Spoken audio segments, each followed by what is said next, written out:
It had been raining all morning in the small town of Maplewood, the kind of soft, stubborn drizzle that seemed to settle into your bones, carrying with it a quiet heaviness. Emily Carter sat by her bedroom window, staring blankly at the wet glass, her wheelchair angled slightly toward the world outside but never quite close enough to reach it. She was 16, but the sparkle that usually lit a girl's eyes at that age had dimmed long ago. 3 years earlier, an accident had stolen her ability to walk, steel twisted, tires screeched, and in a matter of seconds, her world had been reduced to this chair. Doctors had worked tirelessly, surgeries and therapies stacked one after another, each with the same weary result: "I'm sorry, there's nothing more we can do." Those words had been repeated so many times that Emily no longer cried when she heard them, she just stared back at the speaker until they looked away in discomfort. Her mother, Laura, never stopped trying. Calling specialists, researching experimental treatments, even selling their small family home to pay for yet another clinic, but hope was becoming an expensive currency, and they were running out.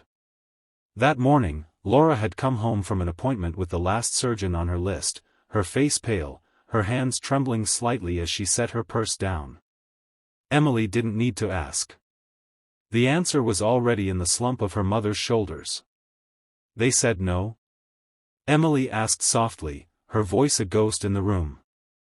Laura's lips pressed into a thin line, and for a moment, she looked like she might argue, pretend there was still a chance, but instead, she just knelt beside her daughter and hugged her tight.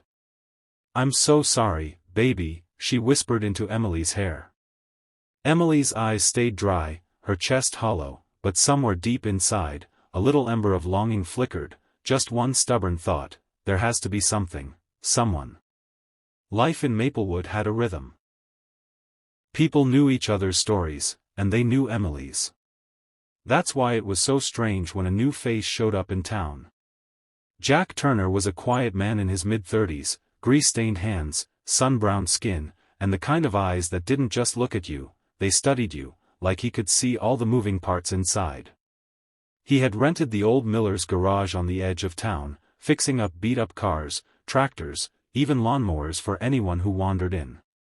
He worked long hours, but folks who had been lucky enough to watch him in action said his hands moved like they were guided by instinct, finding broken things and making them whole again.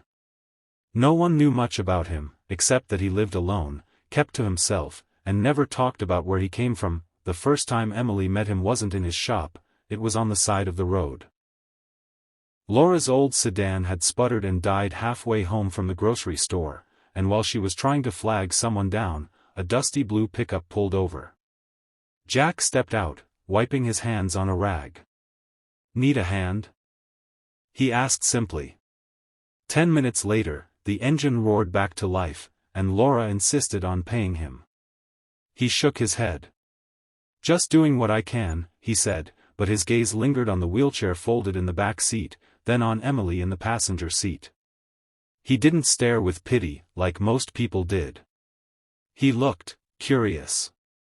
A week later, Laura's car broke down again, not a coincidence, though she'd never admit she'd been secretly hoping it might happen.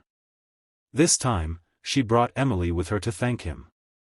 Jack listened quietly as Emily told him about her accident, her therapies, the dead ends.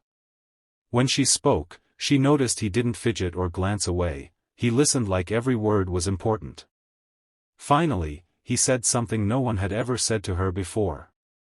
"Doctors gave up, huh?" "Well, doctors fix bodies. I fix machines.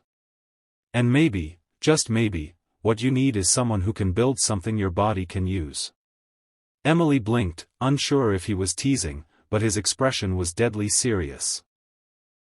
Over the next few days, he started asking her questions, about what movement she still had, what hurt, what didn't.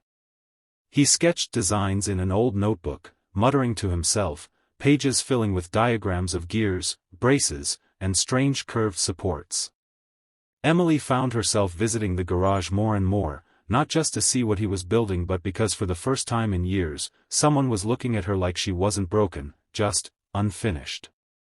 Jack began gathering scrap parts, bike frames, shock absorbers, even components from a rusted motorcycle, and welding them together. The townspeople noticed, whispering about the strange contraption taking shape in his shop. It didn't look like any wheelchair they'd ever seen, it looked like legs. One evening, Emily wheeled into the garage to find Jack adjusting the straps on a sleek, metal exoskeleton, padded where it would touch her skin, light enough that she could imagine wearing it all day. "It's not perfect yet," Jack said, stepping back to let her look, "but if you're willing to try, we can make it better together." Emily's heart pounded, not with fear, but with something dangerously close to hope. She knew it wouldn't be easy, she'd fall, she'd fail, maybe even get hurt. But for the first time since that terrible day 3 years ago, she wanted to try. Little did she know, what Jack was about to build wasn't just a machine, it was a second chance at life. And it would change everything. And if you, dear listener, believe in second chances, in people who refuse to give up when the world says, it's over, then stick with us. Because Emily's journey is only just beginning, and you won't want to miss what happens next.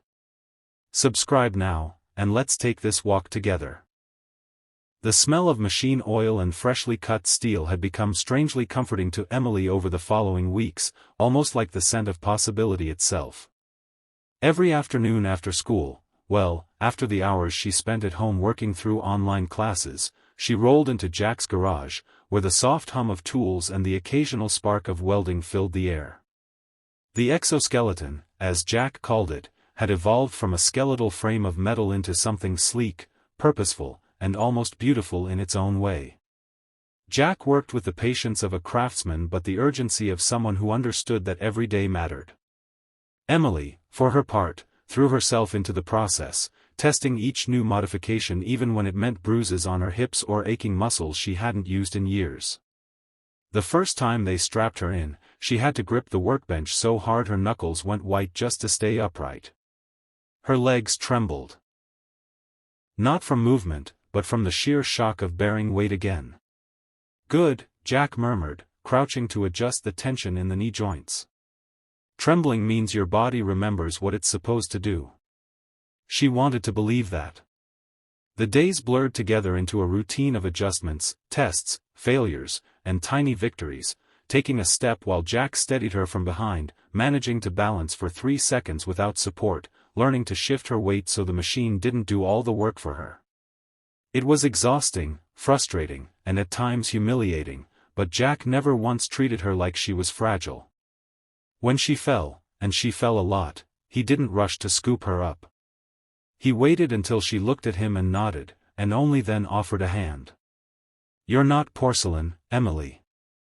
You're steel," he told her one day after a particularly hard session that left her in tears.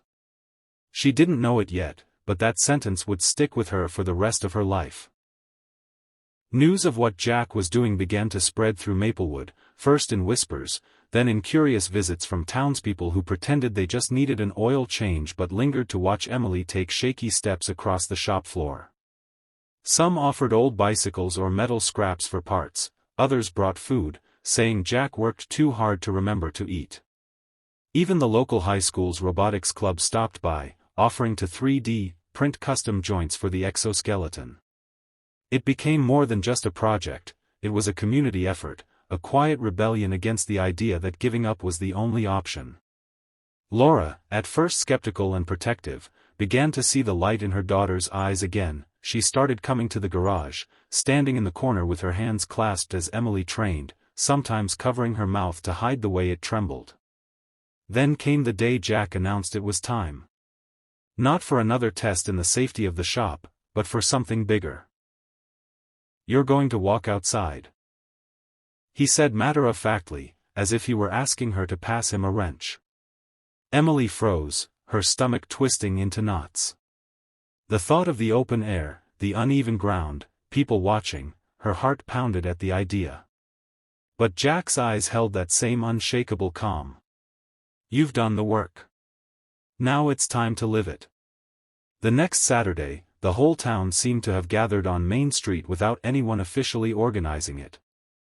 The hardware store owner brought out folding chairs, Mrs. Whitaker from the bakery handed out muffins as if it were a holiday. Jack rolled the exoskeleton over to Emily, the sunlight glinting off the polished metal.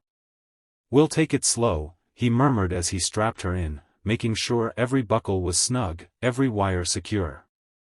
Laura knelt in front of her, brushing a strand of hair from her face.